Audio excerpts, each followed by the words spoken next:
This is my ranking of all of the London Underground lines. In 11th place we have the Hammersmith and City line. The trains are nice, however it doesn't have any of its own stations and completely follows other lines. The frequency can also be very poor and it only requires one change to complete the length of the line. Now in 10th place will be the Bakerloo line. The only saving grace for this line is the occasional forward-facing seating. That's actually quite comfy.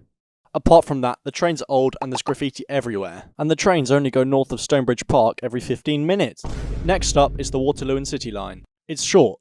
Do I need to say anything else? At 8th spot we have the Circle line. It seems that you can get to most places on the line using different, faster routes, and the line actually isn't a circle. However, the southern part of the line, parallel to the river, does have some good stops. At 7th, we have the District line. The S-Stock are great trains, and the air conditioning is lovely. However, the sheer length of the line is its problem for me.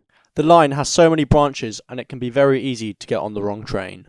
Additionally, Earl's Court can be an absolute nightmare. Okay, so next up is the Metropolitan line. It's very similar to the District line, however, the fast services in the peak can be very nice, and the rapid speed of the trains keep it higher up on the list for me. The Central line's next. The line is very central, as suggested by the name. However, the Elizabeth line has made this line a bit redundant. Furthermore, it can get ridiculously hot on the Central line.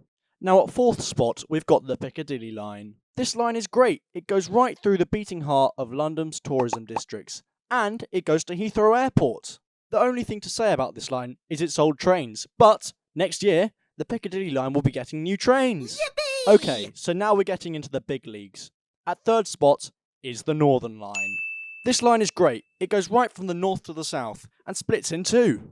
This allows people to go to the City of London via the Bank branch or go to the touristy areas via the Charing Cross branch.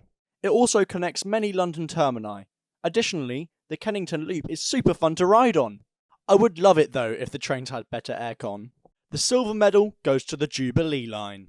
Platform edge doors are lovely, and so is the pretty constant 5G coverage. Moreover, it is the only tube line to stop at Canary Wharf, and has great coverage right through central London. The trains run every minute or two, so you never find yourself waiting for a train for that long. And now, in my personal opinion, the best London Underground line is the Victoria line. Everything about this line is perfect. The trains are nice and it has some great stops too. It is the most frequent train service in the whole of Europe and the second most frequent in the entire world. So therefore, you'll never spend long waiting for a train on the Victoria line.